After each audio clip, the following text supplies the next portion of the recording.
All right, so we're here at the Beit Protea in Herzliya, Israel. We're very excited to open our exhibition. First time that it's showing in Israel.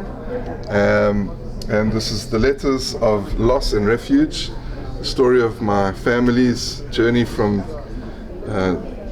Germany with tremendous roots going back 360 years all the way to the late 60s. My grandfather left a collection of letters. So there's some panels we're going to walk through, and we'll tells the story over the period. Right. So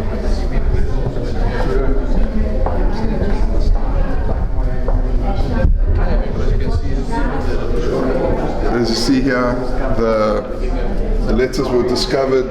They were sitting for about 40 years. When my grandfather was killed in a car accident in 1970 until about 2007, they were sitting in this trunk and no one touched them. Miraculously, they would survive the fire of the house. And we move on to the next panel. This is a picture in my grandfather's Rudolph, as he was originally called, his later years. As you can see, quite a serious man, and obviously a lot of challenges and difficulties throughout his life, but still was a tremendous survivor and thrived in South Africa. That's my father, Norman, as a little baby. And we move on here to the next, the roots of the family in Hanau, Germany. I've been back there, and it's quite an experience actually being in Hanau. We're going to the family tree here. It's really amazing artwork and brilliant production by the South African Jewish Museum. How many generations does your family tree go back? About 15, yeah, actually 15. I've got the full, I'm not sure if it's printed here, I'm surprised it's not. But yeah, we've got a very elaborate family tree, which is also very well designed and lots of detail actually. And there's also a book of all the cemetery, the Jewish cemetery in Hanau. So there's a book that records all the names. So they appear, all of those people appear in that book. So this is Max, who fought in the First World War, and he was a prisoner of war for 2 years. It's an interesting fact. He actually volunteered to be in the front lines. So, and he received. He really believed in Germany. He received the medal of iron, what they call an Iron Cross. This is a certificate that commemorates this. That all First World War veterans received the certificate in 1936. And it's quite an irony that while Hitler was in power, this certificate was given to Jewish soldiers.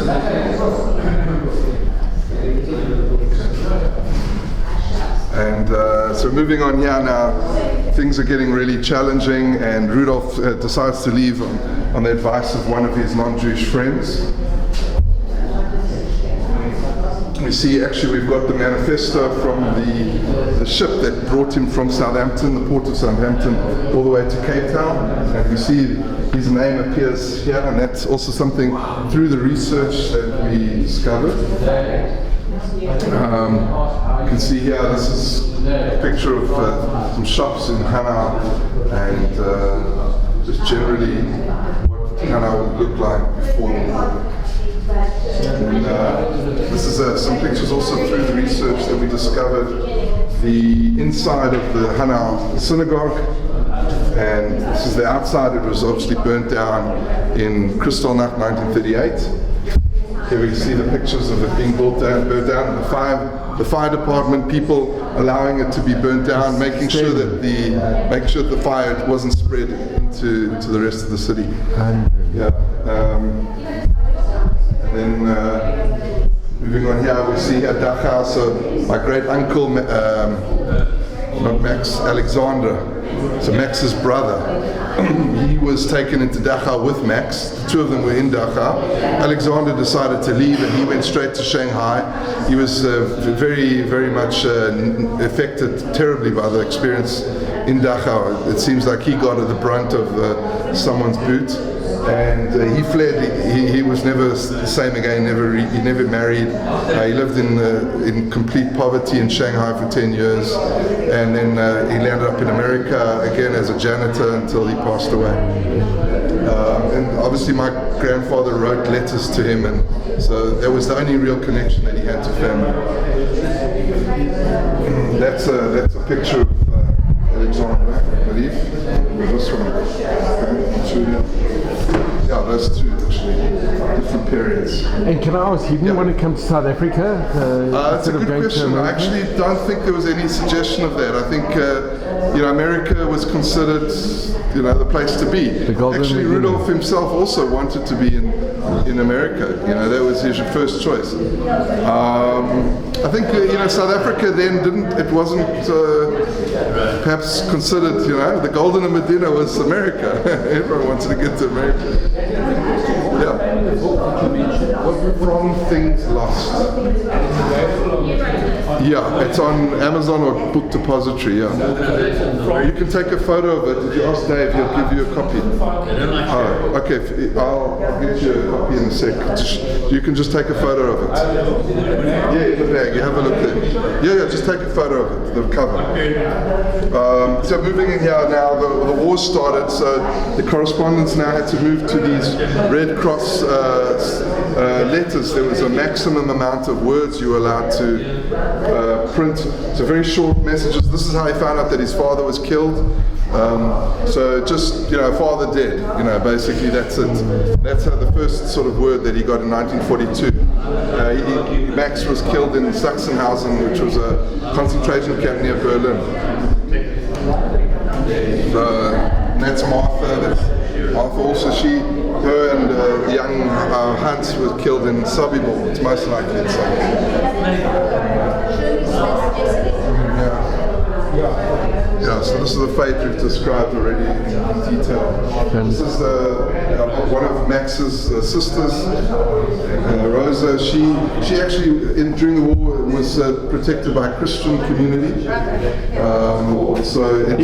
There was a question, in France. There was a question of whether she had converted to Christianity or not, and she was she lived the rest of her life in complete poverty as well, and some, my grandfather would send her money. He wasn't a very wealthy man, but he had enough to send to her.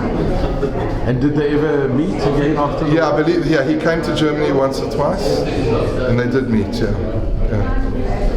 Now this is Alex in Minnesota. He landed up in Minnesota. Fencing was one of the popular sports in Germany in the 20s. That's where Carl and Rudolph were friends. They would play a lot of sport and fencing. They talked a lot about that in the letters. Good memories they had in the sports fields. And was Carl an actual Nazi? Yeah. No, he was. He was in the Wehrmacht, and he had a rank. There's a report of eyewitness to him being involved in some kind of mass murder event. It's not clear if he actually did the shooting, or did he just clean up, or what did he do? But he was there. And he admits that he was at the abyss for many weeks in near a mass grave. So I'm not sure, he certainly wasn't someone who sat in the back office in Berlin somewhere, squeaky clean. But he kept the kisha with your father. Well, your grandmother. They reconnected, after the war, and it's very interesting. You have to read it. It's quite a unique interaction. This is the letters.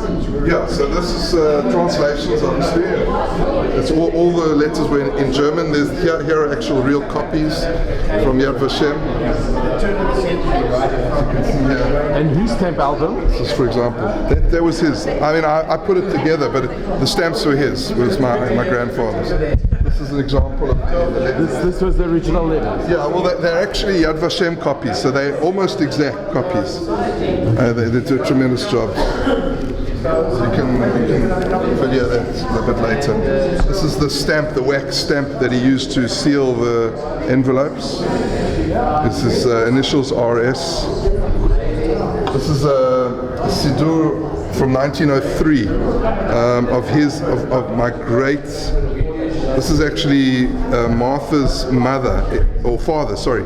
Martha's father, Elias Houseman, was a Shavuot. And where was it? Leil Shavuot Rabbah Limu Tikkun from 1903.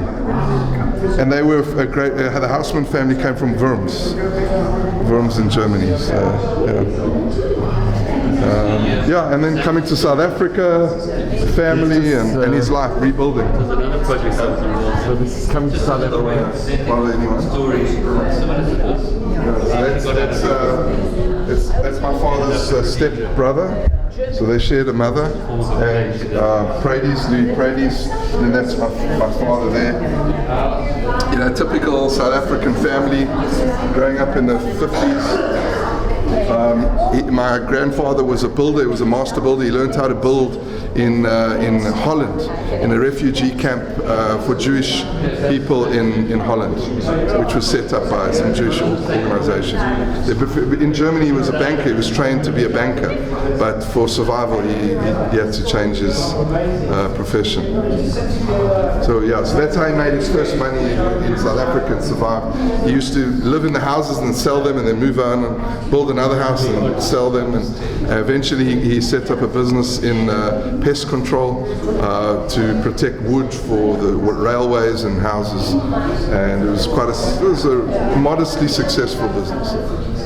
But yeah, he built it on his own. He was alone in the world, and that's a photo of him on the streets of Johannesburg. He loved to take my father as a youngster to the Kruger Park, so there's a lot of fun, interesting descriptions of the Kruger Park in the 50s. You know, can you imagine the Kruger Park in the 50s? Wow. We think we're going into the wild. They really had it. And he was involved in the B'nai Brit, so this is and also politically in South Africa, the United Party. So he was quite active, you know, in the community, non-Jewish and Jewish community in South Africa. As you know, this is the tradition. Like Max, his father, my great-grandfather, was also the head of the Society of the Veterans and you know, Voluntary Historian Society. So kind of runs in the family.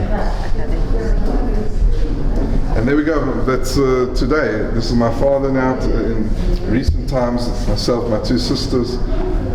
So yeah, hopefully we can continue the tradition. There are lots of grandkids now and children. And just the chain continues. And your grandfather never discussed this with his son? Nothing. All of this is new. Even what he said on the video, he only learnt from the letters. Wow. Yeah. I would come and tell him, because I was the first one to read this stuff. I'd go to him and say, Dad, did you know about this? You know, did you know that your uncle was Hans? And you know, did you know that your grandparents' names were Martha and Max? And he goes, I used to ask him, what were your grandparents' names? He couldn't tell what their names were. And I said, did you realize that you had your uncle named Hans? Nothing. So your father speaks incredibly emotional. Yeah, I think he doesn't talk much. He's very, very quiet. Very reserved. Yeah, very reserved. So you don't really know what's going on inside. Yeah. But certainly one of the big things here is that my grandfather had a split personality in a sense, because, you know, outwardly he was very tough and he put on a veneer of strength. But in the letters you see he loved his son dearly, and he was very emotional, and so you kind of, this is the first time a lot of, you know, my father and other people who knew my grandfather were quite surprised to see a very different side of this person who they always saw as a very, you know, strict German kind of presentation to, you know, in the letters being very, very emotional. Yeah. How has this exhibition been received? I'm surprised every time. So, you know, for example, in Sydney, Australia, B'nai Brit have done a tremendous job. They put it on for a month and a half, and almost 500 people came to see it. and it really does resonate with people. We're just at the beginning. We've only done 4 different places, so everywhere it's been well received. In Cape Town it was up for 3-4 months, and probably thousands of people have seen it there. School kids coming. So that's my dream is to create that kind of interest around Israel, and hopefully in other places, Canada, UK, America. We're in touch with all different people and organizations. Would you ever go to Hanover, to Germany? It did go. It's already. They showed it last year in Hanau. In Hanau, and Shirley was there, and there was a presentation, and the mayor was there, and it was obviously it was a small group, but I think it was well received. There was press. So it's a very personal story, and it all depends on whether. Also I think in Germany it needs to be translated because it's still in English, so that's another challenge. This is expensive. It's not cheap to do all of this. So if we're going to really do something, you really have to be dedicated. Can we just have a look at the letters again? Sure. I want to just spend a few minutes with some friends. All right. This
I'm not sure exactly what it is, but it's Tehillim.